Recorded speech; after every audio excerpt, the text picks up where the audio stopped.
Welcome everyone. It's a pleasure to have you all join today for IRMAN Talks. A very brief introduction to this concept of IRMAN Talks. By way of interacting with fellow IRMANs who are working across diverse sectors, these talks, which are held twice a month, help build knowledge and networks across alumni as well as inspire the fora at large. I'm Himani from PRM 37. I've been a part of the renewable energy domain, more specifically investments across renewable energy projects. This has particularly included financing as well as appraising opportunities. While I look at the utility scale renewable energy deployment connected through the same thread, but inspirationally touching many, many more lives, on the ground is the speaker of today, Mr. Manish Pandey from PRM 28.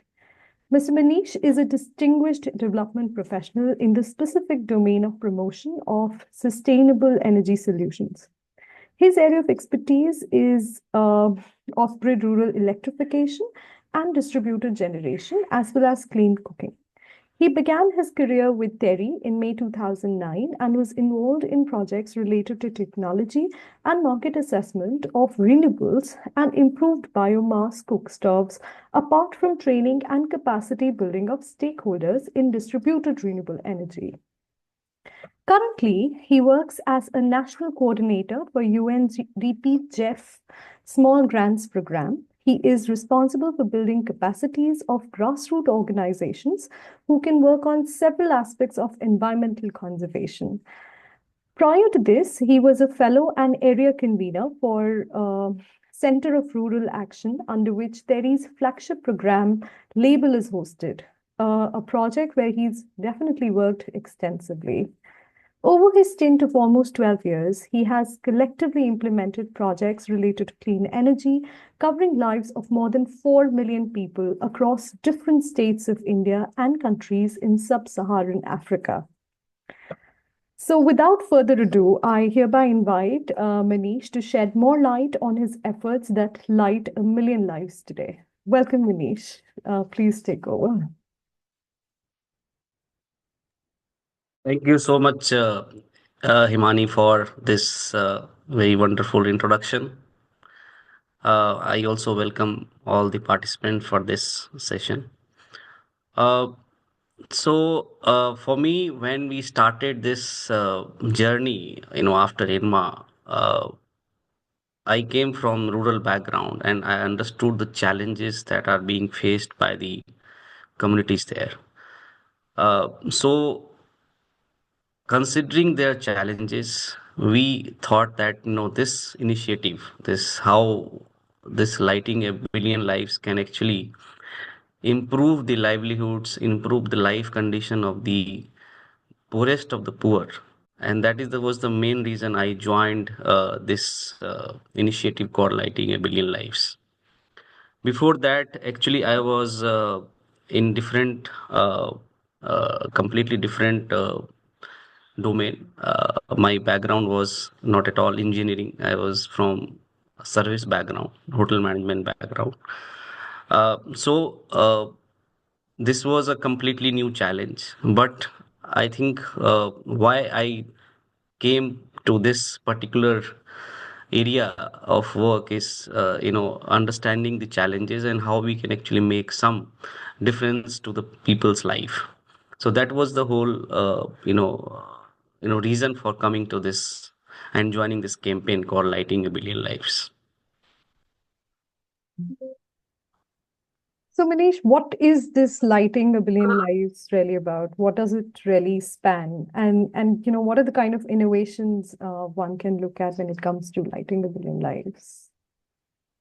Yeah, so I'll just take this about what is Lighting a Billion Lives. When we started in 2008-9, and that time when I joined, so this campaign actually was more on that how we bring clean energy, clean and reliable energy to the poorest of the poor at an affordable cost.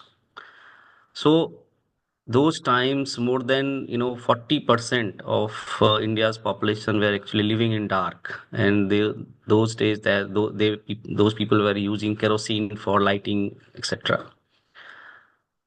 So through this campaign, we mobilized different stakeholders government, bilateral organizations, multilateral organizations, business houses, individual donors through a campaign mode to mobilize resource for creating a very small infrastructure for charging the solar lanterns and renting it out to the households. So it was a fee for service model where we identify an entrepreneur, either woman or youth, who can take that ownership of running that small charging stations and renting that out to the nearby households on a very nominal fee. I mean, the cost was, we worked out that, 50 to 60 rupees a month, the household can use that solar lanterns for their lighting needs. So what we focused on is that it should be affordable and should be reliable, and that is why we made that entrepreneurship model. Somebody in the village can take ownership, can ensure that the lighting or the lantern is functioning properly, and it is being used by the community. We also trained those entrepreneurs through various kinds of training, technical training, and we provided them, exposure to different areas so that they understand what kind of entrepreneurship they can actually, what is the entrepreneurship, how they can actually work upon that. And we had a recently study that what was the impact of those entrepreneurship, and we were amazed to see, in-house research that some of these entrepreneurs, though those lanterns and those stations are not functioning right now, but some of these entrepreneurs at the village level have moved to a business of about 20, 10 to 20 lakhs a year. So the kind of seed that we sown at that time through this campaign actually resulted that these people, these women and then youth in the village, they have, learned the art of entrepreneurship, and now they are into different aspects. So that was the one innovation that I would see that, this campaign actually brought, along with that other policy implications. So when we reached out to about 5,000 villages through this campaign, and a lot of publicity and lot of research publications actually was done through this campaign. uh, the government also took this challenge of providing reliable energy to each household through different schemes. And now we can see that more than 90, I think 99% of households are having this grid electricity, reliable and grid electricity. So a kind of, awareness got created in at the national level, that why it is important to have reliable and clean energy source at the household level. So I think there are two things. One is that it actually empowered the youth and women in accessing the clean and reliable source of energy.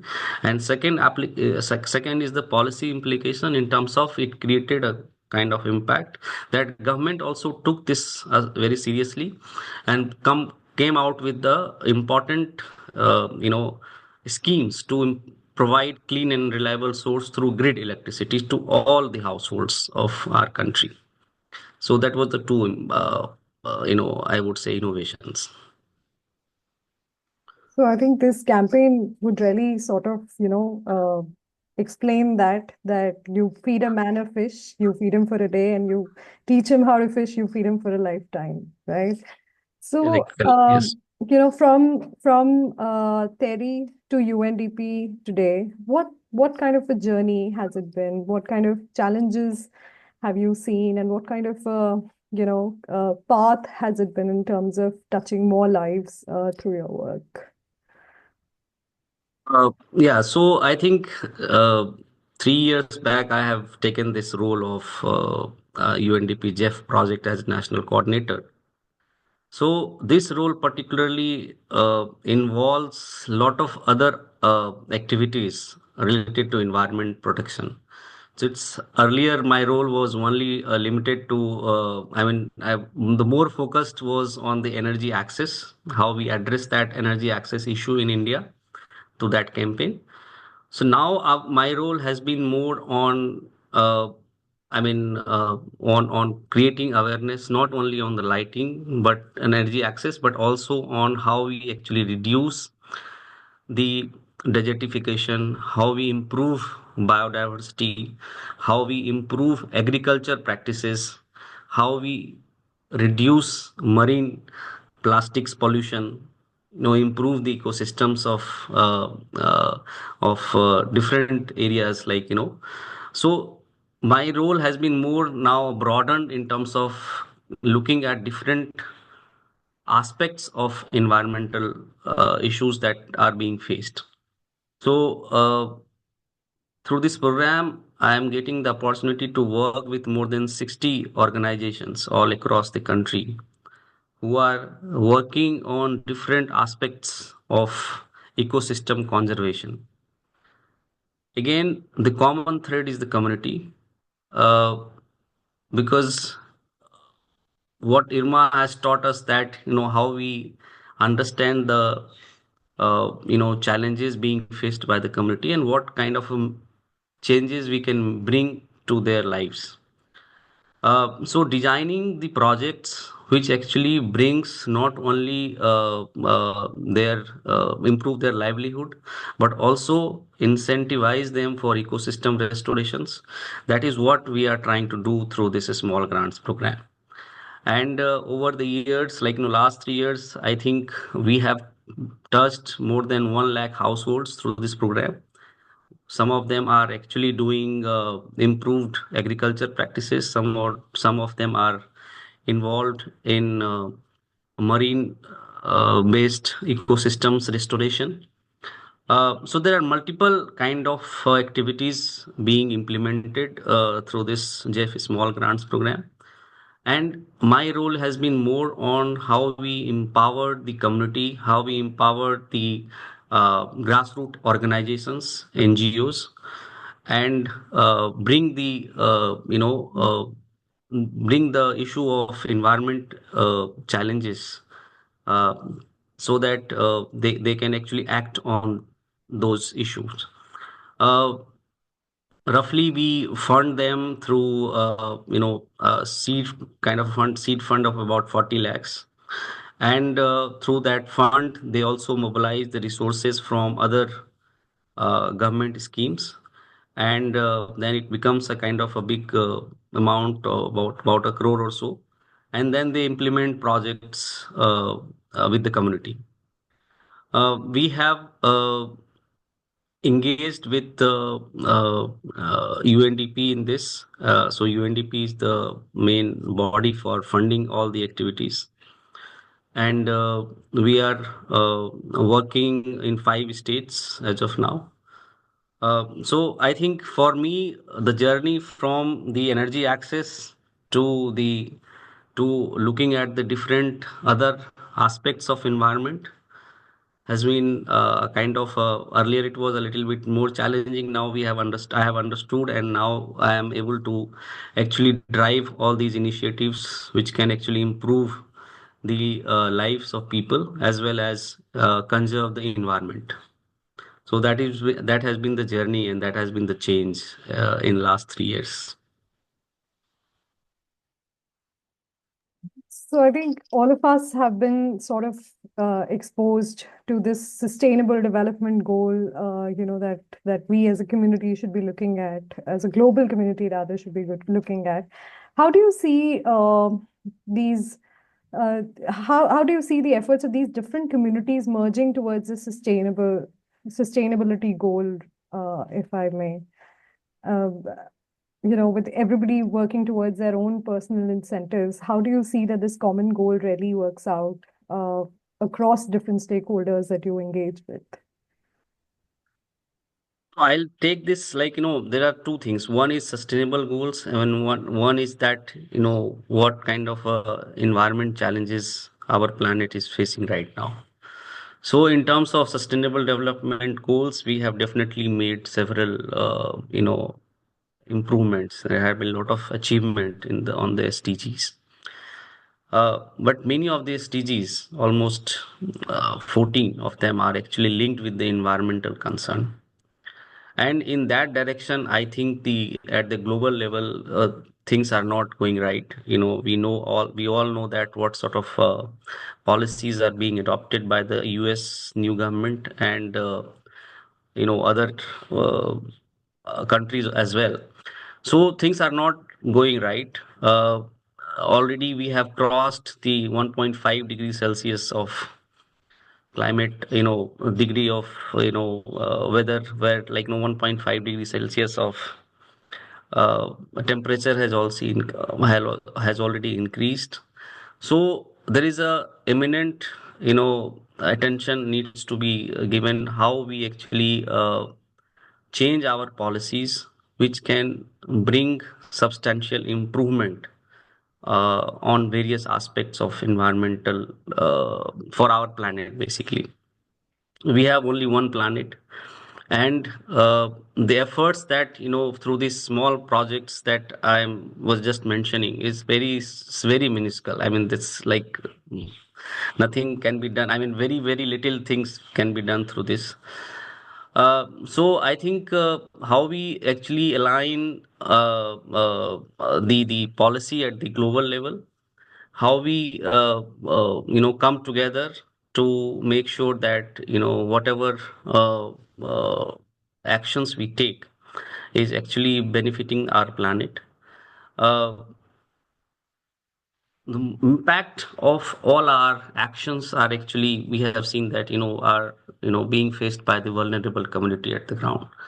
And you know forest areas are actually decreasing. Lot of forest, a lot of I have seen that, lot of uh, tribal communities are being actually evacuated from the forest fringe area in the name of the development, and then those forest areas are being given to the private parties for private, companies for development, etc. So we are making small efforts, but I think big action needs to be taken so that we can actually, protect our planet. So SDGs are also linked with this. So I think, in my opinion, things, much more needs to be done so that we are actually able to come together and we can protect our planet.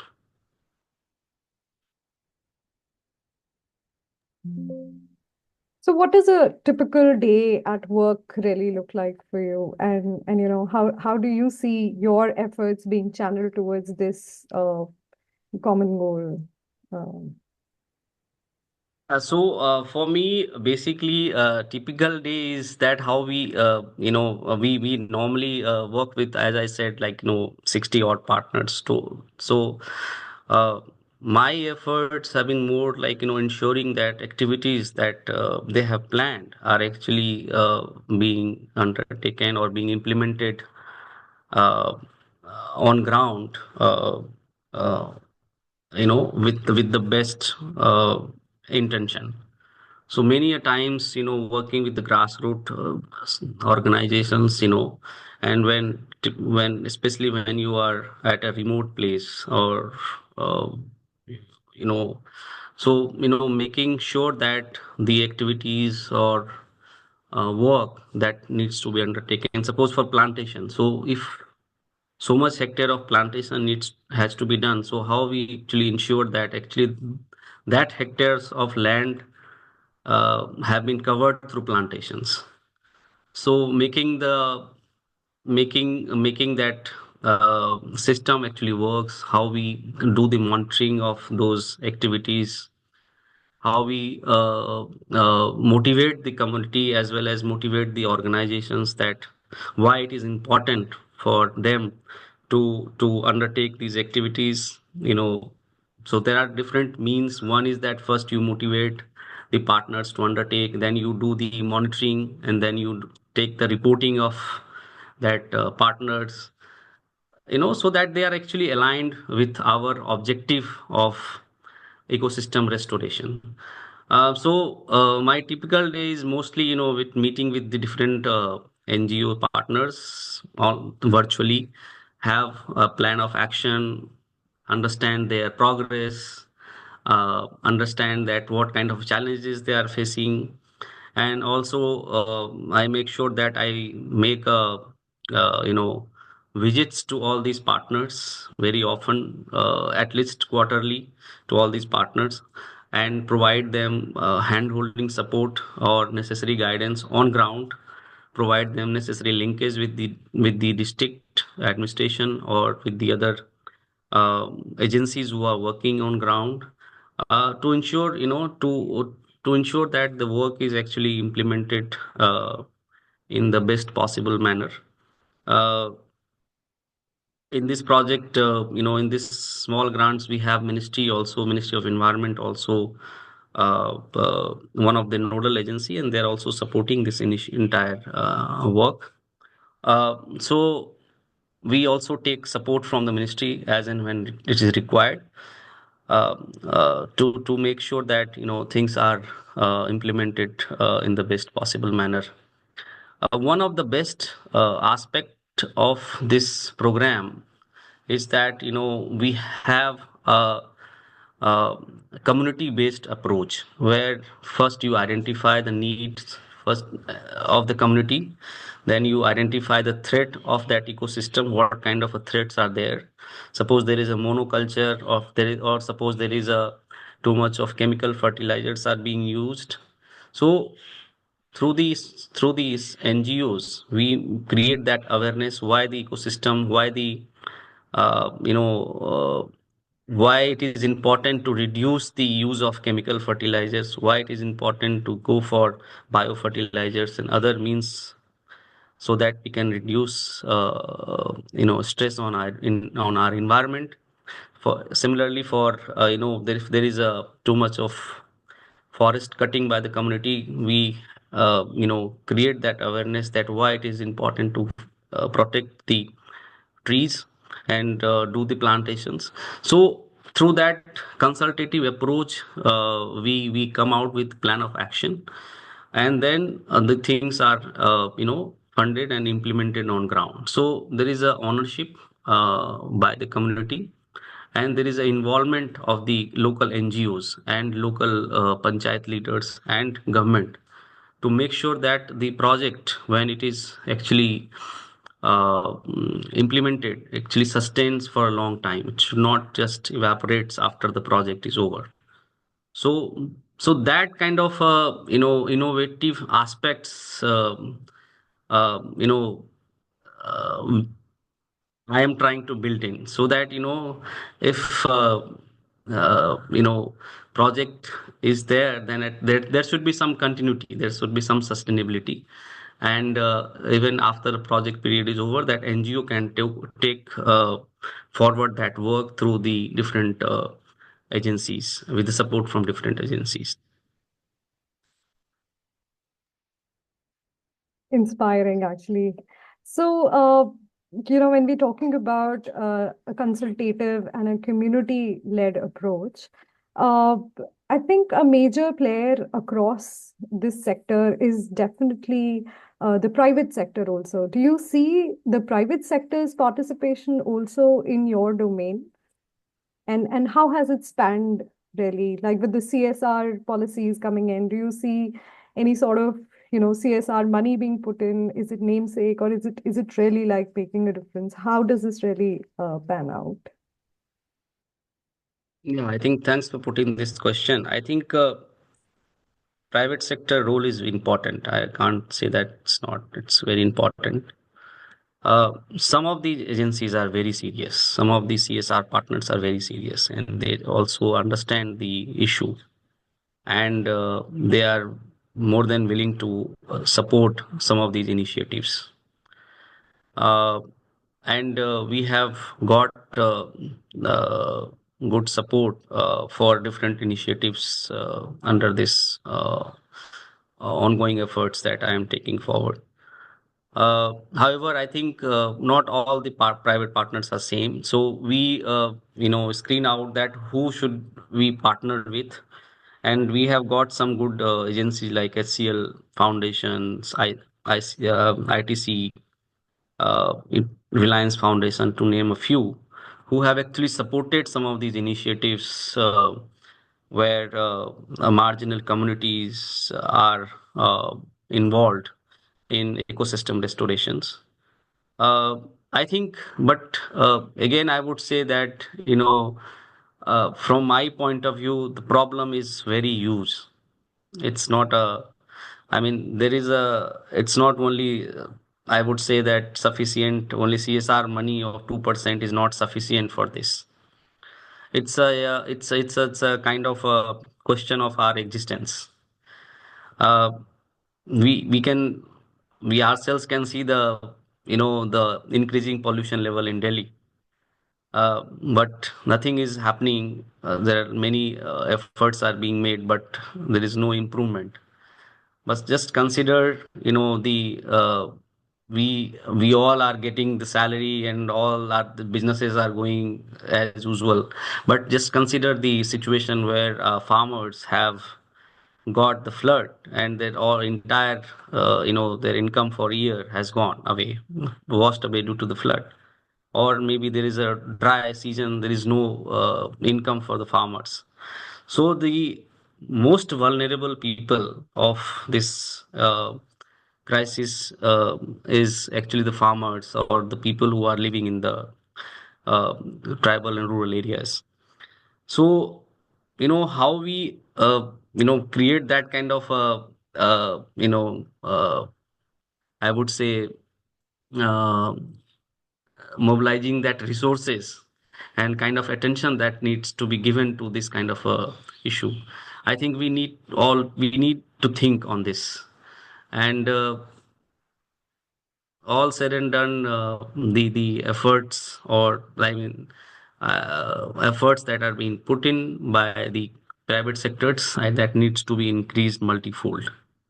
And as institute level, I think we have a Business Council for Sustainable Development, BCST, and we are trying to create that awareness among the business community also, that why it is important to take the action right now, not beyond the CSR, not only through CSR, but beyond the CSR, on how we protect our ecosystem, how we protect our environment, how we make sure that our uh, weather pattern is intact, it's not changing. So those things that we are doing at our institute level. But I think, again, we need hundreds of teri to arrest this problem, to pay attention to this kind of a crisis that we are going to face in the coming future. So yeah, but we should not be, we should be hopeful that things will improve. We all need to make action, we all need to speak up, we all need to create awareness, so that things actually improve. Yeah. I think with the kind of impact that we're sort of looking at, one must also think about the sort of skills which are needed in the sector to work on first the problem that is, and of course the kind of efforts that have to be made, which are multiverse in the sense that they impact different communities in a different way and have solutions which shall be innovative for different communities, right? So, what kind of skills do you think people need to have to be a part of this sector, to be contributing to this environment, to be contributing to environmentalism, so to say? So again, I will take one a very good example, because I have spent around 10-12 years on energy, on renewable energy aspects. So right now, there is a very big scheme called Pradhan Mantri Saur Ghar Yojana. I mean, Muft Bijli Yojana, that is called PMSY scheme, that is being implemented, rooftop solar. And the government is trying to involve ITIs for training these youth for installing those solar panels for different households. Um, so I think engaging it's a good example that how we actually engage the local youth in the government scheme. And now their government is also trying that, the vendors or the companies actually hire those trained manpower from the ITIs and engage them in different uh, it- in the different projects of solar that is being implemented. So it's a good, it's a kind of a matching the youth, matching the skill set with the requirement. uh, this has actually helped in going in the right direction, and that is why the government has given the net zero target of 2070. And there's a huge focus on renewable energy. You are much aware of this.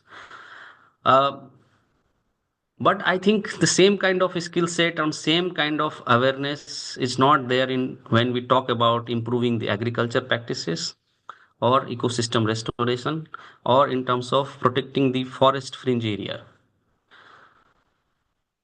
Recently, the Madhya Pradesh government has come up with a scheme that they will allocate the forest area to private companies for their maintenance and for their protection.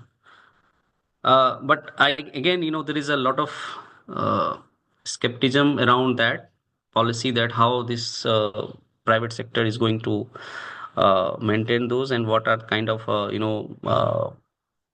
common benefits that will generate for at least for the local and tribal communities if the private sector gets involved. So it's a kind of a, coming to this skill set, I would say that there is a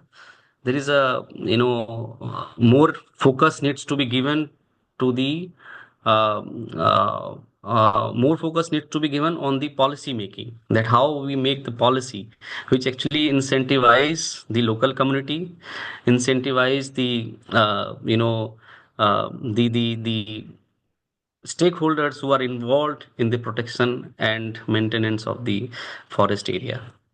So I think more than skill, it's also how we actually develop our policy and align that. As I gave that example of this solar mission, PMSY schemes, uh, if that kind of policy comes into this area also for other aspects of environment, ecosystem restoration, then I think it will make much more sense.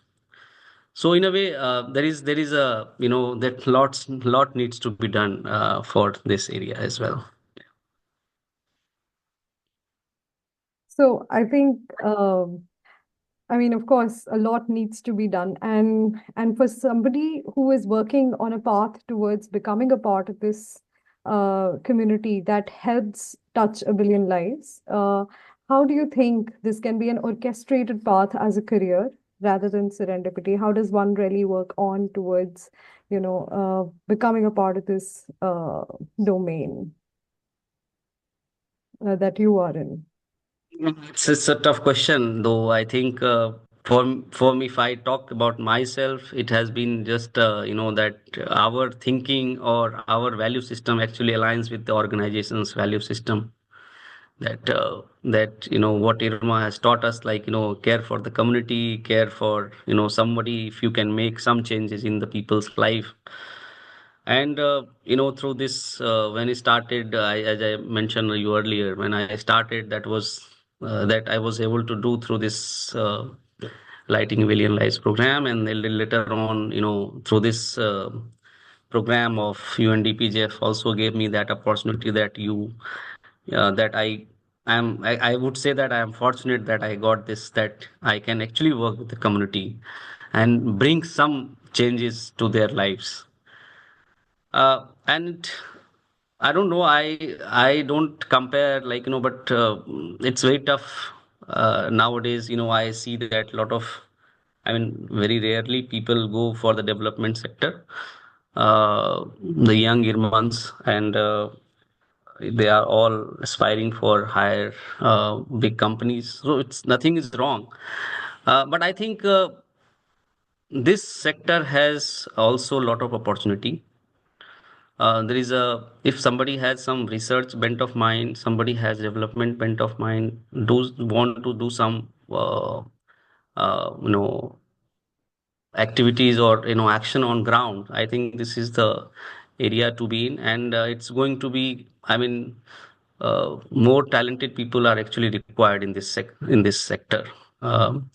um, because that kind of a lot of big multilateral organizations are also coming in. So let's say GCF, Global Environment Facility, or I mean there are many organizations. GIZ is coming with big support. UNDP is working for so long. World Bank is working.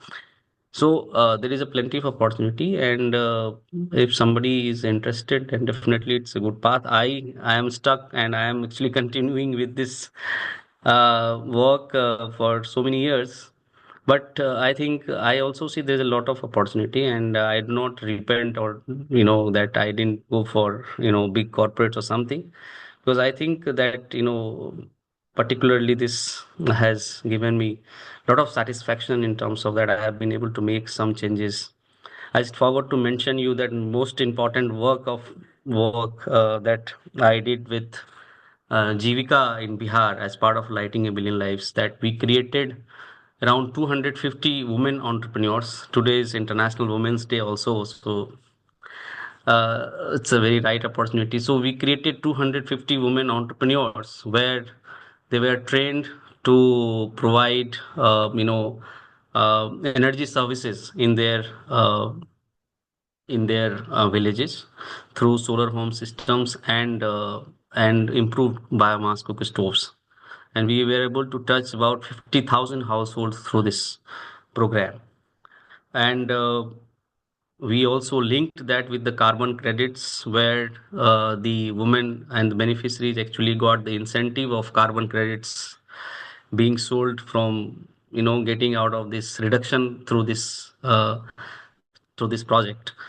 So I think, uh, as I mentioned, like this sector needs more IRMANs, who can do some innovative work on ground and make substantial change, which is actually required in our country. There is a lot of this thing. I would say that uh, we are we are uh, we are what I would say, we are growing at so much of percentage of GDP and all that.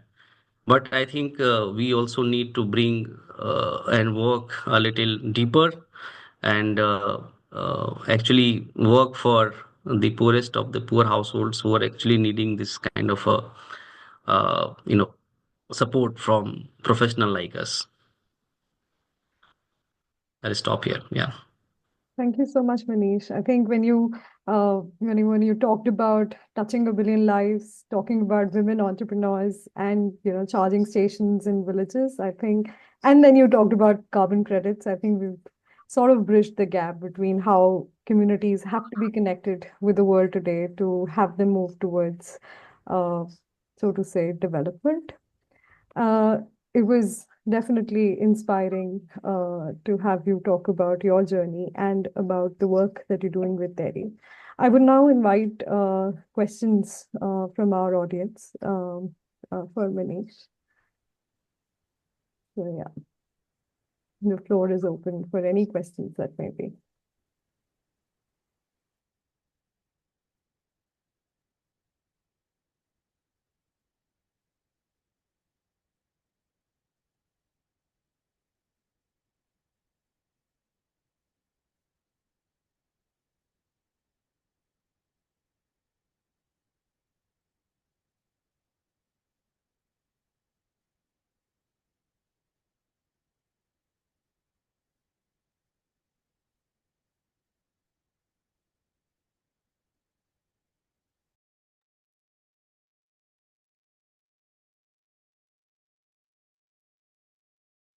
Um, so the question for Ritesh is, can you please tell us more about solar initiatives and or maybe investments from private sector in rural India? Yeah, sure. Thanks. Thank you so much, Ritesh, for this question. So, solar initiative that I was talking about is actually 2009 when we started this Lighting Million Lives program. And most of the investment in this came as a CSR or philanthropy fund from various donors. Uh, it was gradually when we established that model of entrepreneurship in rural area. Then we started giving a viability gap fund where about 30 to 40% of the total cost of the solar plant, you know we gave as a viability gap fund, and rest 30% actually came from the village entrepreneur as an equity, and rest came as a loan from the either the self-help group SHG or fund, or through these small banks microfinance or something. And that model actually worked out that the entrepreneurs were able to pay their entire cost of entire loan in within a year, and then rest 5 years, they rest 4 years was the complete profit for the entrepreneurs. So that was a kind of a business model that we were able to develop, and that was the reason that we were able to scale up through very small funds. We were able to scale up to 4,000 villages. But every technology has a time, and as I mentioned earlier, the role of Terry is more on that how we actually influence the policy, and we were able to convince the government that why the lighting needs is very important, and that is why this Ujwala and all that is scheme came, through which the all the households of our country today is actually electrified. Almost 99% of the households are electrified today. So I think I would give a little bit of credit of this entire development work through to this Lighting a Billion Lives program. I hope I am able to answer that question.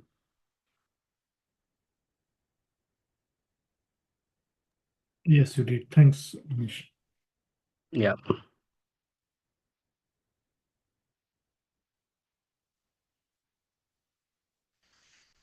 Any further questions? Hello, can you hear me? Yes. Oh, you have again. He has again muted, I think. Chidambaram, sir, you're on mute.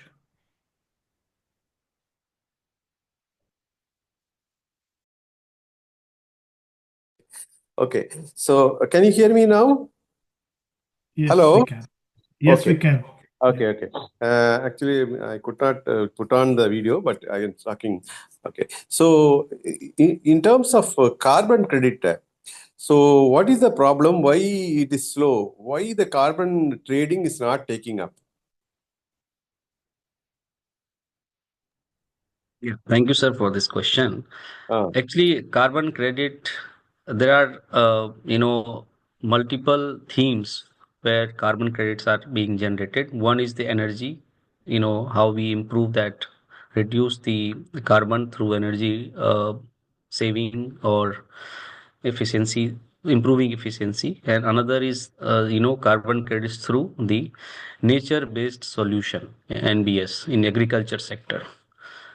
And third one is the carbon credit through forestry. Then there is a new theme has come up, that is the plastic emission, that how we actually reduce that plastics, and then how we actually bring that aspects in the carbon credit. So there are multiple themes. So carbon credit is happening in all across, and there is no problem as such, except energy. So what is happening in the energy sector is that some of the players in India, they had actually reported a higher emission through their intervention, and because of that, there was some issue in terms of reporting and monitoring of those carbon credits. So for example, if there is a uh, actual reduction is 2 tons, but the agency actually reported 5 tons per year, and that actually created a kind of disturbance in the market. Now, the agencies have come up with the refined methodology, which actually will create robust mechanism. And now I think this energy sector will also improve. And going forward, we can see that credits that are getting generated through energy sector, I mean the energy efficiency, will also have some more exchanges, or I mean the rates and the trading will start happening.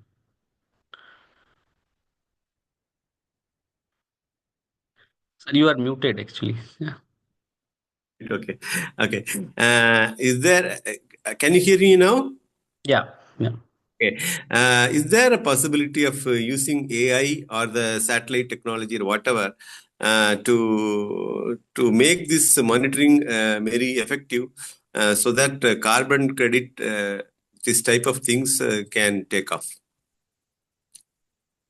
I'm not sure about AI, but definitely satellite data are being used. People are already using that satellite data, remote sensing, and GIS, etc., for proper monitoring. And I think, but those things can be done in the NBS, nature-based solution sector, where you have to do forestation, you have to do area mapping for improving agriculture practices, etc., etc. But for energy efficiency and where you are putting the devices for improving the energy efficiency or reducing the carbon emission, so I think there you need proper recording of data, that what was the baseline, what is the current emission that has reduced through this intervention. So all that recording actually requires a robust methodology for monitoring.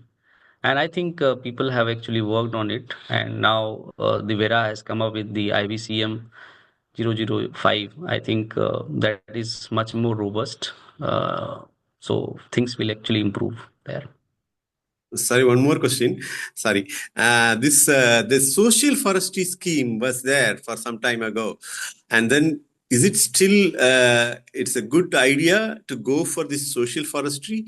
Farm forestry is also there, but social forestry is the common land in which the community is able to grow trees. So once I was a part of that tree growers federation. Sri Growers Federation, that our chairman, Mr. Dr. Kurian promoted. So the social forestry in many of these areas, especially in Andhra Pradesh, started off. I don't know what happened to them. Is it working still now? Coastal forestry is working still. It depends Mm. on the state to state. Mm.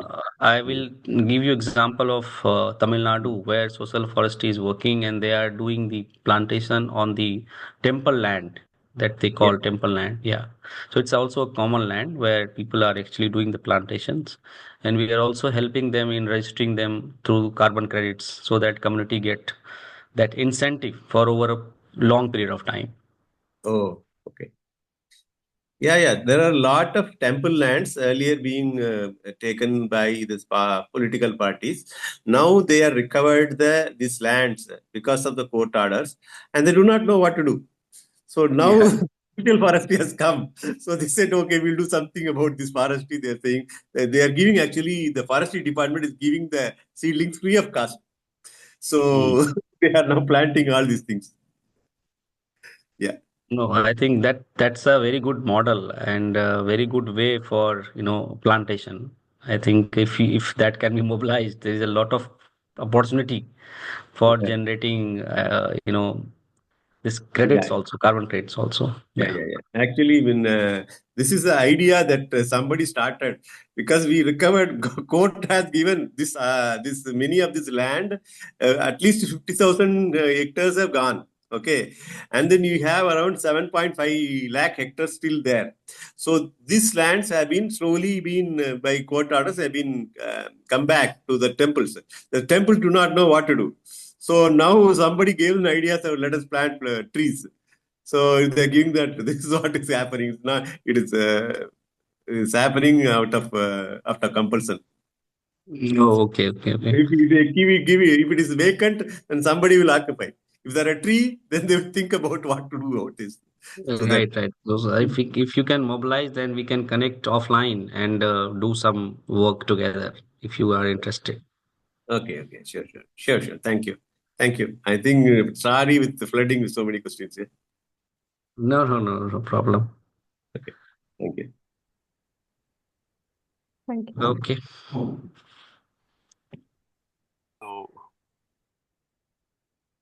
Mm. hey Manish, can you hear me?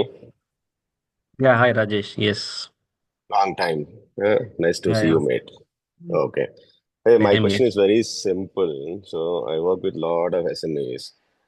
Why is it so difficult for these SMEs still to implement these solar technologies? What is it cost? Is it lack of know-how?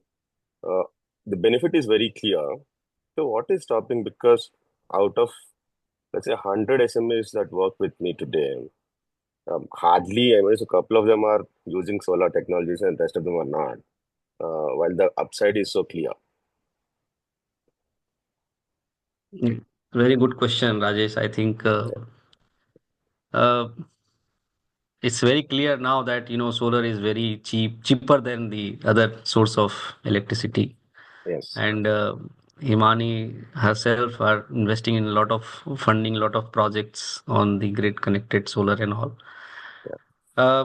I think two, three problems that I have understood is that one is that lack of space. Many of these SMEs do not have proper space area that is required to install the panel.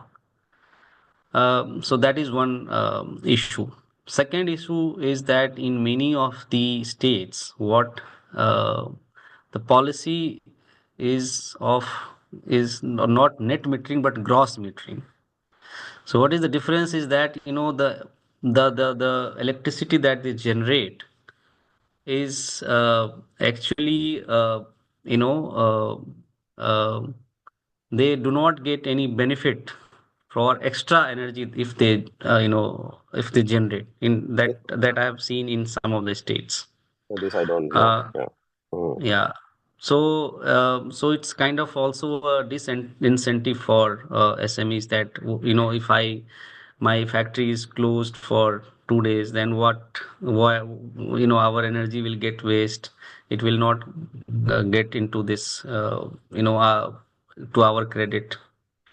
So this is the second thing. Third issue that I have also seen, I think this issue can still be tackled. Like, if there is a small space, there's a, let's say that, they have requirement of 1 lakh unit of energy. So if they can go for, let's say 40,000, chalo bhai, for 40,000, I will use the solar if I have less space. But another issue that I have seen is that the financing. Most of the SMEs, I think they also face. I don't know why raising that capital for installing that because it requires a lot of investment in the beginning. So many of the SMEs also face that challenge in terms of financing. But uh, but things are actually improving. I have worked in the Hazaribagh cluster where a lot of SMEs are actually in brass making, and many of these brass making units have now converted entirely to solar in What's last. the difference, Manish, in terms of cost? For example, SME opting for traditional energy and vis-a-vis solar. What's the delta in terms of investment? It depends on the size though, but I think there is a saving of ranging from 50% to 100% that Saving I in the can. long term is clear. But let's say if somebody has to put a lakh rupee on traditional, what is it for the solar setup for a similar? I'm not getting into wattages, all that stuff, but what's the multiple? If you have an idea, then I'm sure. Yeah, so somebody like suppose one SME is having a electricity cost of 1 lakh a month, then if they go for solar, their cost will decrease definitely by 70 to 75,000. Got it. Yeah. Even more, I think that's a very, I think if we calculate or if the cost is higher, then even it will come to 50,000. So So what I that is a understand kind of, is, so the upside is clear. It's what education which is required. So I'm slightly deviating from what you have spoken in terms of rural areas. For example, we stay in all these urban jungles where a lot of apartments are here. So they spend a lot of money. So MyGate, for example, is across connecting all the societies. A lot of technologies are coming into these societies. Still, a lot of these large societies are using traditional energy connections rather than going for solar. Not even a single society I've seen with at least a partial solar setup.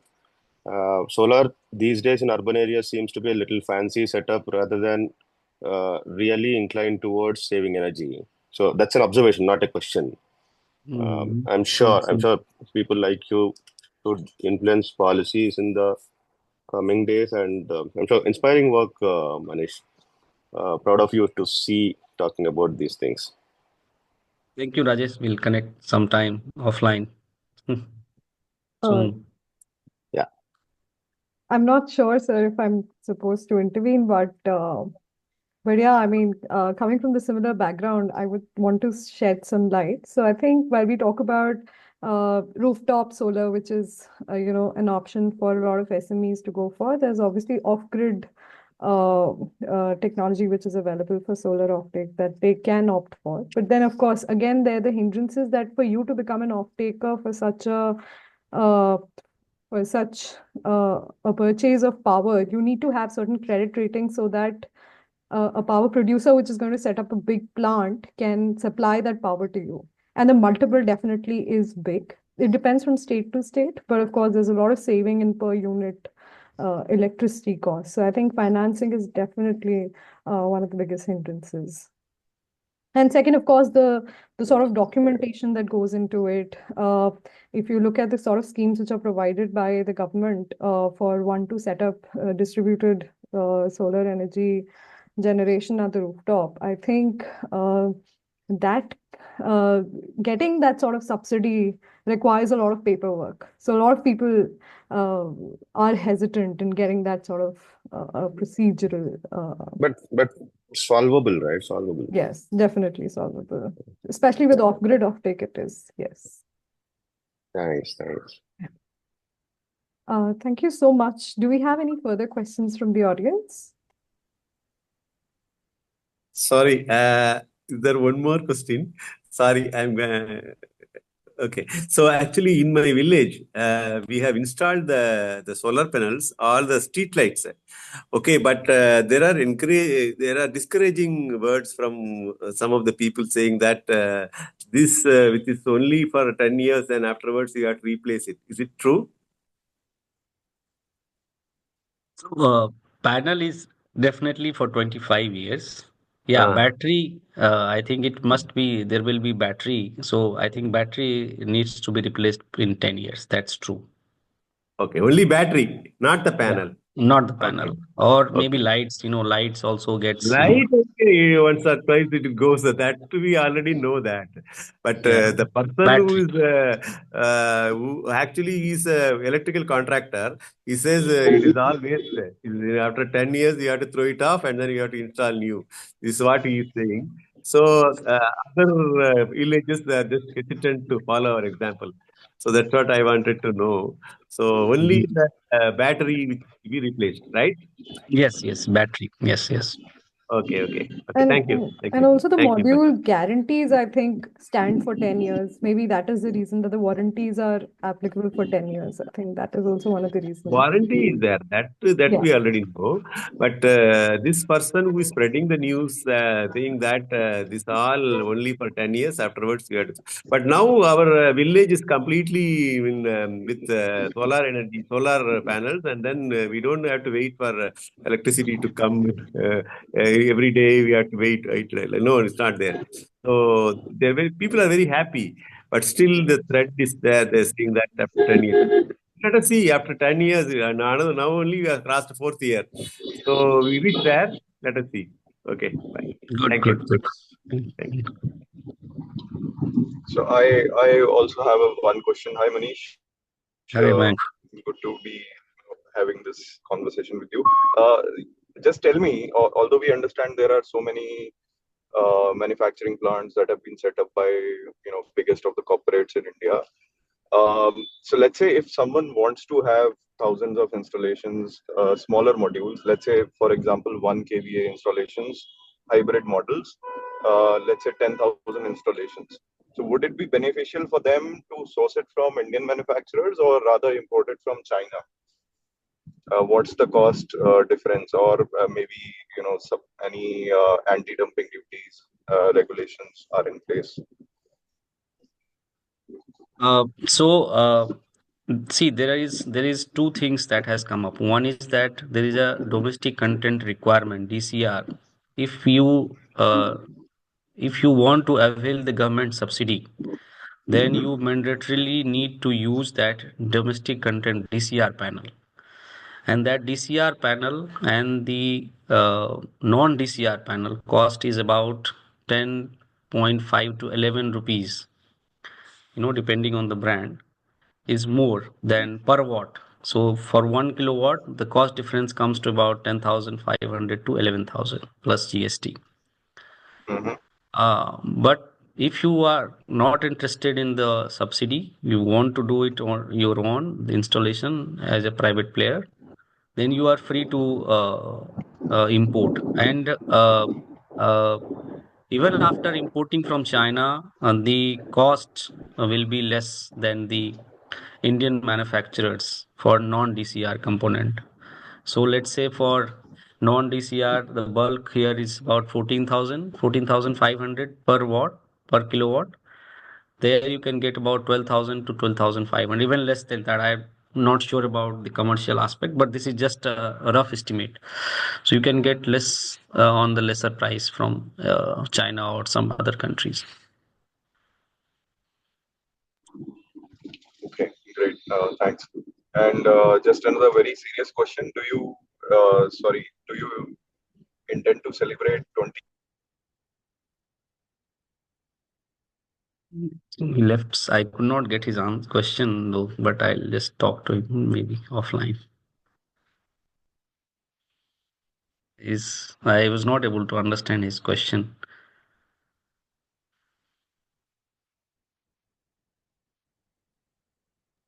Yeah, I think he dropped off the meeting by chance. Yeah.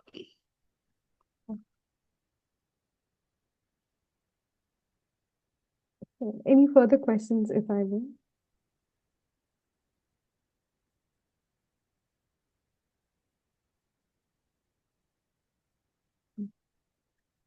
So, yeah, thank you so much, Manish. It was really inspiring. The work that you've done at Terry and now at UNDP is definitely something, which is touching so many lives and continues doing so. I hope that as this reaches the audiences, it sort of creates an impact, which it definitely will. So, yeah, thank you so much. Thank you, Imani. Mayank is back if he wants to ask again that question. Sorry, I was driving, so there's a bad connection. I wanted to have a very serious question wanted to put forward. Do you intend to still celebrate Bisalva the Terry? Let's see. I can't say, as long as that, that drive is there, that my inner sense says that let it continue, then let's see. But let's hope. It's already 16 years. Yeah. What Mayank is saying is stay energized till you hit 20. Sure. Let's see. Let's see, that time All the will come. best. Thank you, man. Okay, thanks. So, okay. Thank you, Thank Himani. you so much, Manish. Thank you. Thank you so much. Thank you all. Thank you all for joining. Bye bye. Thanks, Manish.